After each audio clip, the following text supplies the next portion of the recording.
রমজান মাস কোনো স্মার্টফোন ব্যবহার করবেন না, নেট কানেকশনের সাথে সংযুক্ত থাকবেন না। যাদের নেটেই কাজ, নির্দিষ্ট সময় কাজের সময় করবেন, এরপরে টোটালি বন্ধ করে দিবেন। বাসার রাউটার বন্ধ করে দিবেন, নির্দিষ্ট সময় চালিয়ে বাকি সময় বন্ধ করে রাখবেন। ডিসিশন নেন, দেখবেন আপনার রমাদানের অন্য 10টা 20টা প্রস্তুতির চেয়ে এই একটা প্রস্তুতি আপনার রমাদানকে অনেক বেশি অর্থবহ করে দিবে ইনশাআল্লাহ। দ্বিতীয়ত, রমজান মাসে আনহেলদি, অস্বাস্থ্যকর এবং আমাদের জন্য ক্ষতিকর এবং অপ্রয়োজনীয় অতিরিক্ত খাবার গ্রহণ করা থেকে রমজানে বিরত থাকে।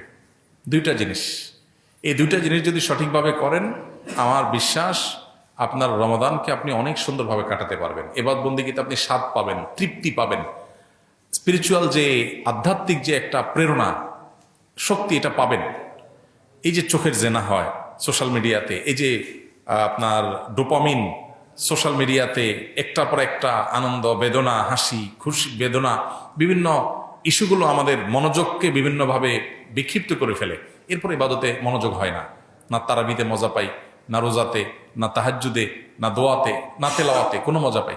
এগুলো থেকে আপনার সঠিক সুফলটা পেতে হলে আপনাকে নিয়ন্ত্রণ করতে হবে দুটা জিনিস। অনেক জিনিসের খোলাসা দুটা জিনিসের মধ্যে চলে আসবে। অতিরিক্ত খাদ্য গ্রহণ, অস্বাস্থ্যকর খাদ্য গ্রহণ না করে পরিমিত ভালো খাবার গ্রহণ করেন, স্বাস্থ্য ভালো থাকবে, ভেতর থেকে শক্তি পাবেন।